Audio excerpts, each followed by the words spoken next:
സ്വാർത്ഥ താൽപര്യങ്ങൾക്ക് വേണ്ടി അഭിപ്രായങ്ങളും തീരുമാനങ്ങളും ഇടയ്ക്കിടെ മാറ്റുന്നവർക്കുള്ള വിളിപ്പേര് ചങ്ക് എന്നല്ല. സംവിധായകൻ മേജർ രവി നടത്തിയ പ്രതികരണങ്ങളിൽ മറുപടിയായി മോഹൻലാൽ ഫാൻസ് അസോസിയേഷൻ. കഴിഞ്ഞ ദിവസം മോഹൻലാൽ ഫാൻസ് അസോസിയേഷൻ പങ്കുവച്ച പോസ്റ്റിനു താഴെ ഒരു പരാമർശം കണ്ടിരുന്നു.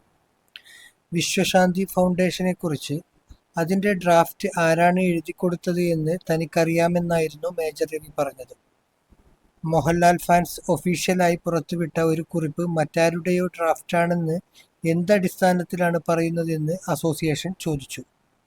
മോഹൻലാലുമായി തനിക്ക് ഏറെ നാളത്തെ പരിചയമുണ്ടെന്നും മേജർ രവി മോഹൻലാലിന്റെ ചങ്കാണ് എന്നും അത് ഇനി മോഹൻലാലിന് വേണ്ടെങ്കിൽ പോലും അങ്ങനെയായിരിക്കുമെന്നും രവി പ്രതികരിച്ചിരുന്നു. മോഹൻലാലിന്റെ സുഹൃത്താണ് രവി എന്ന് പറയുന്നത് എന്ത് അർത്ഥത്തിലാണ്? ഒപ്പമുള്ളയാൾക്ക് എന്തെങ്കിലും ഒരു ബുദ്ധിമുട്ട് വന്നാൽ അവരോടൊപ്പം നിൽക്കാതെ നേരെ മറിച്ച് സ്വന്തം വ്യക്തി താല്പര്യത്തിന് വേണ്ടി, സ്വന്തം രാഷ്ട്രീയ താല്പര്യങ്ങൾക്ക് വേണ്ടി സോഷ്യൽ മീഡിയയിൽ വന്ന് ഇത്തരം ഒരു കോമാളിത്തരം കാണിക്കുന്ന വ്യക്തി സുഹൃത്തായിരിക്കില്ല എന്നും മോഹൻലാൽ ഫാൻസ് കുറിച്ചു.